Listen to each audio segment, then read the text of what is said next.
আল্লাহর নবী সাল্লাল্লাহু আলাইহি সাল্লাম বলেন, আল্লাহর কসম, তোমার দ্বারা একজন ব্যক্তি আল্লাহর রাস্তা পাওয়া, হেদায়েত পাওয়া, গোটা আরবের সবগুলো দামি উট তোমাকে হাদিয়া দেওয়ার চাইতে কোটি গুণে বেশি উত্তম।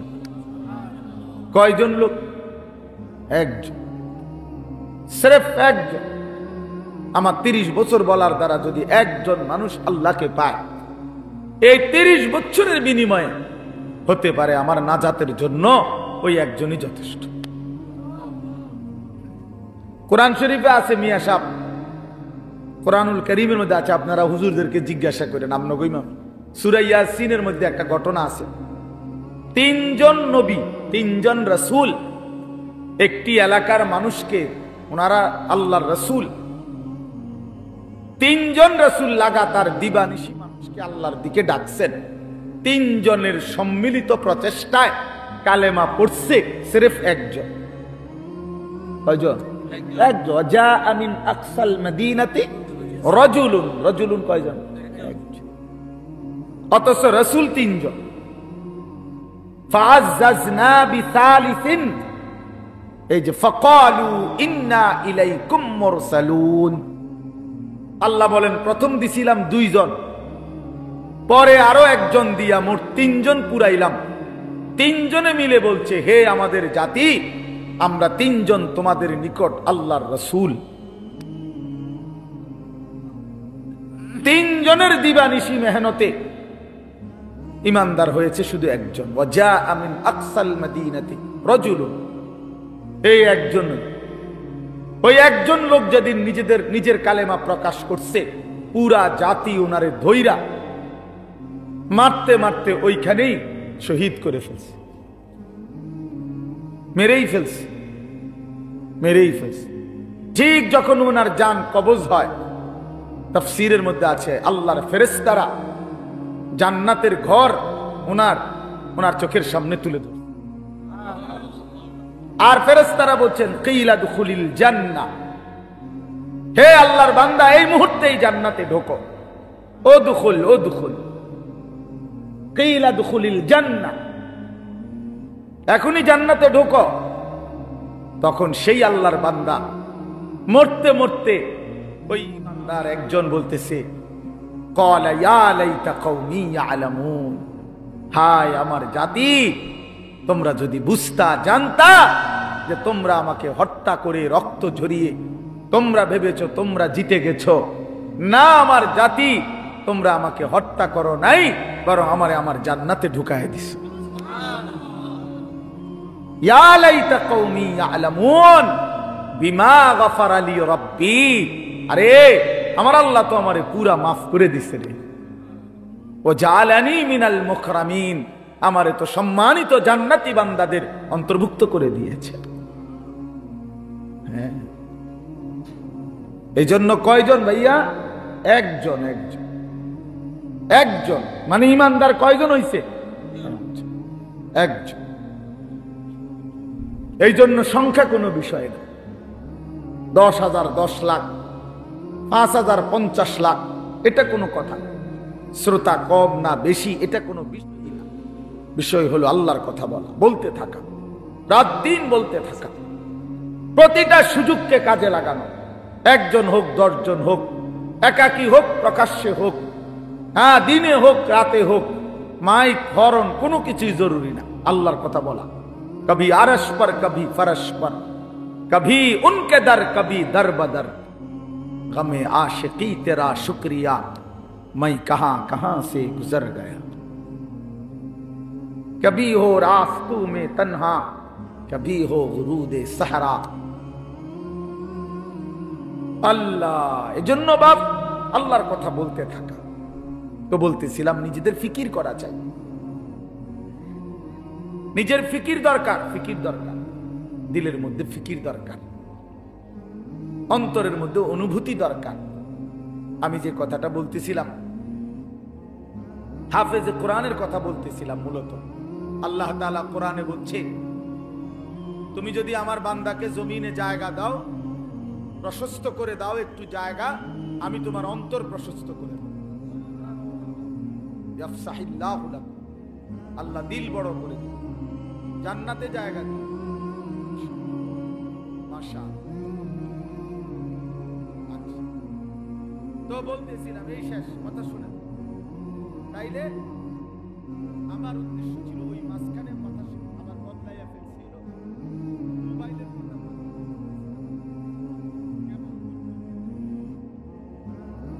এটাই যথেষ্ট না ভাইয়া, নিজের ফিকির করা দরকার। আমার নিজের ফিকির আসা দরকার, আমি কে, আমি কোত্থেকে আসলাম, আমার আসলে কি করণীয়, একটা সুনির্দিষ্ট গন্তব্য, জীবনের একটা লক্ষ্য নির্ধারণ করা, এটা বিবেকবানের উচিত। আমার মনে আছে আমি ছোটবেলায় প্রাইমারি স্কুলে পড়ছি, যখন আমাদের স্কুলে থাকতেই, প্রাইমারিতে থাকতে, বাংলাতেও ইংরেজিতেও আমরা রচনা লেখছি, পড়ছি আমার জীবনের লক্ষ্য, এইম ইন লাইফ। এটা ইংরেজি রচনাও পড়ছি, বাংলা রচনাও পড়ছি। আমার জীবনের লক্ষ্য কি, জীবনের টার্গেট কি? তাহলে সুস্থ স্বাভাবিক মানুষ তার জীবনের একটা লক্ষ্য উদ্দেশ্য নির্ধারণ করে। হ্যাঁ হ্যাঁ, তোমরা যারা এক ওয়াক্ত নামাজ পড়ো না, আমার বন্ধু, একবার হলেও বিবেককে প্রশ্ন করো, তোমার জীবনের লক্ষ্য কি? এর দ্বারা কি বুঝাইতে চাচ্ছ আল্লাহকে? আল্লাহকে কি বলতে চাচ্ছ? যে আল্লাহ, আপনি যে জাহান্নাম দিবেন, আপনি বলেছেন, আমি তার জন্য প্রস্তুতি নিচ্ছি। আপনি যে বলছেন কবরে আযাব দিবেন, কাউকে না কাউকে দিবেন, তো সেই ভাগ্যবানটা আমি হতে চাচ্ছি, সেই বদনসিব দুর্ভাগা আমি হতে চাচ্ছি। আপনি আমারই আযাব দিয়ে, আমারই আযাব দিয়ে দেখি আপনি কি করতেন পারেন। কোরআন শরীফে আছে, আল্লাহ তাআলা বলছে, আম আবরামু আমরান ফা ইন্না মুবরিমুন। আল্লাহ বলছে, আমার নাফরমান বান্দা, তোমাকে আমি কি কি শাস্তি দেব আমি তা ঠিক করে নিয়েছি। আমার কবরে, হাসরে, জাহান্নামে তুমি, আমি আল্লাহর আযাব থেকে কেমনে বাঁচবা, তুমি তোমার ব্যবস্থা করে নিও। আল্লাহ চ্যালেঞ্জ করছে কোরআন শরীফে, আমার শাস্তি আমি রেডি রাখছি, তুমি কেমনে আমার থেকে বাঁচবা তুমি ঠিক করে নিও। কথা বললো না ভাই, একজন আরেকজনকে হাসাহাসি করো না, ওই ছেলে বেটকায়ও না বেককলের মতো, বেওকুফ। অনেক ছেলে, কারো মানে কিছু আছে, কোনো কাজ হয় না দিলে, যেটাই বলবেন হে হে তামাশা, হ্যাঁ হে ওর জিন্দিগি নিয়ে আছে। যদি বলেন তোমারে তো বলতেছে, ও হ্যাঁ ও আমার নি কয়, আমি তো এই ডকের। আহ, আফসোসের ব্যাপার, আফসোসের। অনেক বড় বদনসিব যে নিজের নাফরমানির কথা বলেও, শুনলেও, মনে পড়লেও যার ভিতরে সামান্যতম কোনো অনুশোচনা জাগে না, তার চাইতে বড় লানত আর কিছু। কমপক্ষে তো একটু অনুশোচনা, লজ্জিত অনুভূতি হওয়া উচিত, যাহা আমাকেই তো বলছে, আমি তো এমন। আল্লাহ আমাদেরকে বুঝ দান করেন। এই জন্য বললাম, আল্লাহ তাআলা এটা বলছেন, বান্দা তোমারে আমি কি শাস্তি দেব তা ঠিক রেখেছি, তুমি কেমনে বাঁচবা তুমি ঠিক করো, তুমি ঠিক করো, তুমি আমার আযাব থেকে কেমনে বাঁচবে। ফাকাইফা তাত্তাকুনা ইন কাফারতুম ইয়াওমান ইয়াজআলুল বিলদানা শিবা। কোরআন শরীফে আল্লাহ বলে, বান্দা এই যে দিন রাত তুমি আমার নাফরমানি করছো, হায় বান্দা জানো সেই হাসরের দিন তুমি কেমনে বাঁচবা, যে দিনের একদিনের পেরেশানি, কষ্ট, দুঃখ, যন্ত্রণা আল্লাহ নিজে বলছে, খোদার কসম বাপ, আল্লাহ বলছে বান্দা একদিনের পেরেশানি হাসরের মাঠের কুলের বাচ্চাটাকে বুড়া বানায় ফেলে। একদিনে ইয়াজআলুল বিলদানা শিবা, অর্থ হলো বাচ্চা বুড়া হয়ে যাবে একদিন। একদিনেই মানুষ বলে না যে ভাই আমার এক সপ্তাহ টেনশনে চুল পাইকে গেছে, বুঝেন নাই কথা? এমন বিপদ গেছে ভাই আমার উপরে, এমন মুসিবত গেছে বলার মতো না। এই 15 দিনের মুসিবতে আমার চুল পাইকে গেছে, চুল পাইকে গেছে। এই জন্য বললাম আমাদের এটা ফিকির চাই। আমি এই জন্যই বলছি যে নিজের ফিকির করা দরকার। মোবাইলের কথা বলতে গিয়ে এটা বলছি। আচ্ছা, যাই হোক, তো এরপরে ওই হাফেজে কোরআনের কথাটা শেষ করতে চাচ্ছিলাম যে আল্লাহ তাআলা কোরআনুল কারীমের মধ্যে বলছেন, আমি কোরআনকে হেফাজত করব, সংরক্ষণ করব কিয়ামত পর্যন্তের জন্য।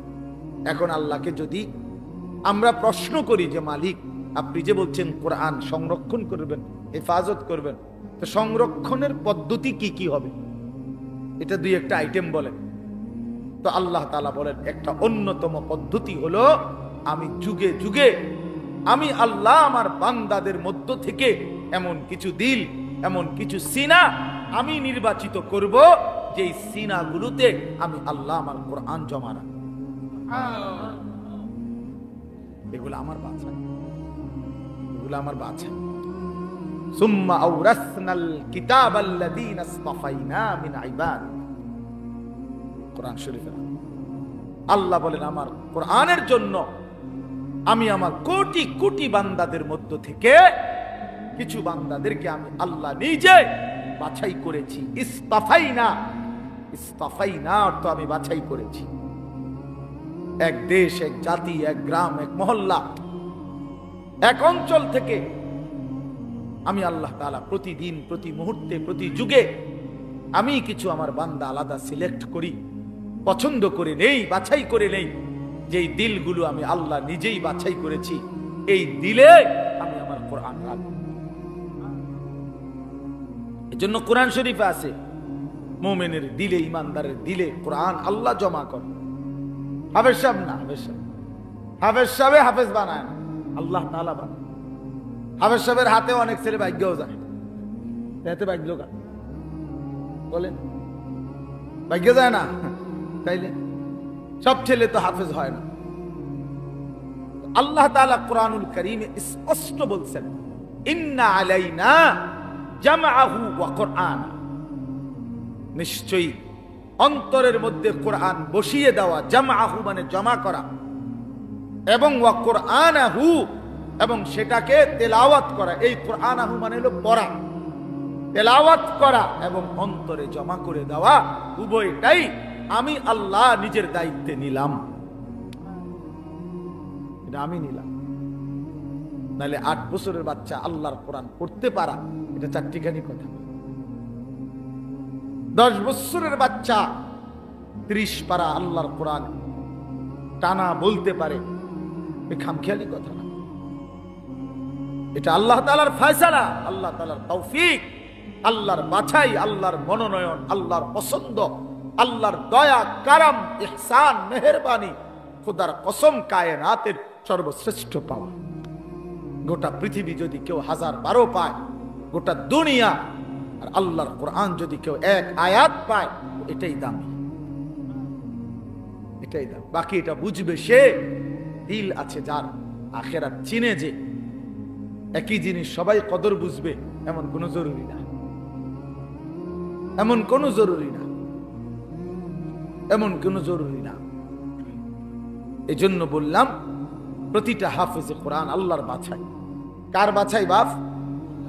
আর সেই মালিক আল্লাহ নিজেই হাসরের দিন যাকে তিনিই বাছাই করে হাফেজ আলেম কোরআন পড়নেওয়ালা বানাইছেন, তারে হাসরের ময়দানে আল্লাহ নিজেই ডাক দিয়ে স্পেশালি বলবেন, ইউকালু লিসাহিবিল কোরআন।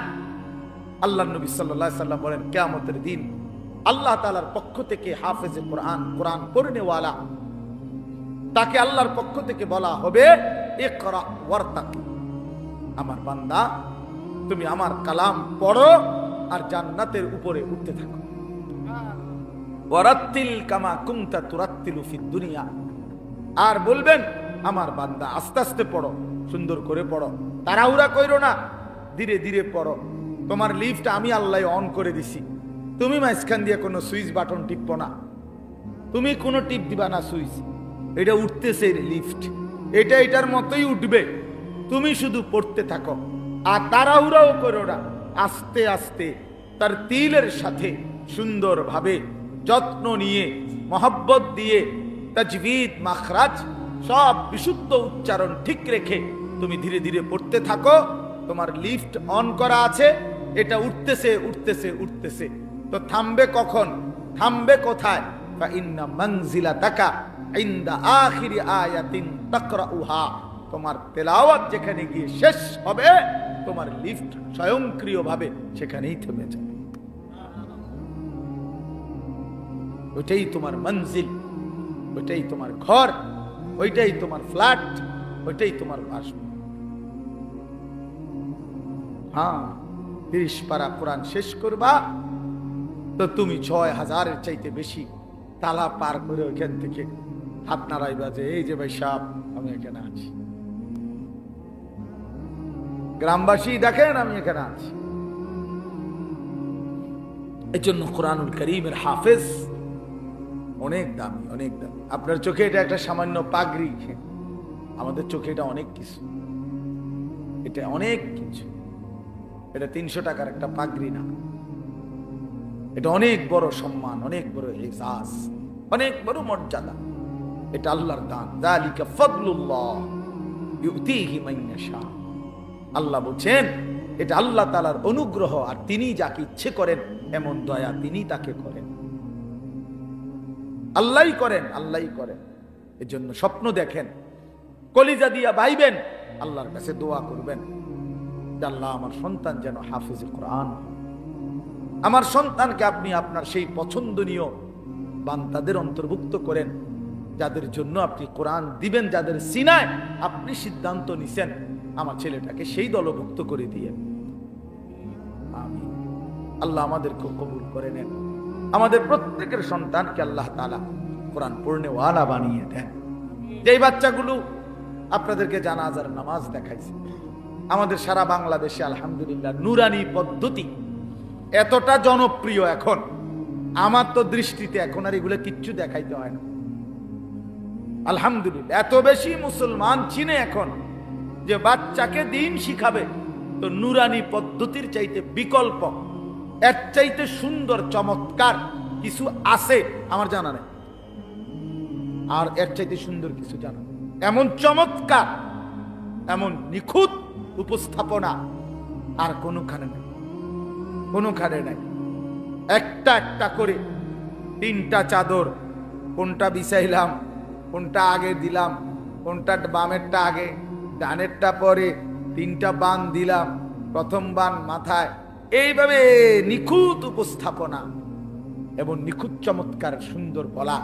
নুরানি পদ্ধতির চাইতে আদর্শ পদ্ধতি, চমৎকার পদ্ধতি ছোট বাচ্চাকে দিন শিখানোর, কালেমা শিখানোর, ইসলাম শিখানোর, এর চাইতে আদর্শ কোনো সিস্টেম অন্য কারো কাছে নাই। আলহামদুলিল্লাহ। আমি মদিনা শরীফ মসজিদে নববীতে রাসূলুল্লাহ সাল্লাল্লাহু আলাইহি ওয়াসাল্লামের রওজায়ে আতহার যেখানে, সেই মদিনা শরীফে মসজিদে নববীতে মদিনার বাচ্চারা, ছোট ছোট বাচ্চারা মদিনা শরীফের এই মসজিদে নববীতেই মক্তব পড়ে। ফজরের পরে, আসরের পরে মক্তব আছে, ওখানে অনেক উস্তাদ আছে, আলাদা আলাদা খুঁটির পাশে পাশে উস্তাদরা বসে, আর এই মদিনা সুন্দর সুন্দর ছোট ছোট বাচ্চাগুলা এগুলা পড়তে আসে।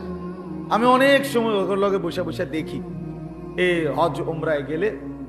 তো আমি নিজে আপনার এরকম বাচ্চা, একবার এক বাচ্চারে বললাম তোমার বইটা দাও, এটা একটু আরবিতে, পায় দিচ্ছে না আমার। আমি অনেকবার বললাম তোমার এটা দাও আমারে, আমি একটু দেখি।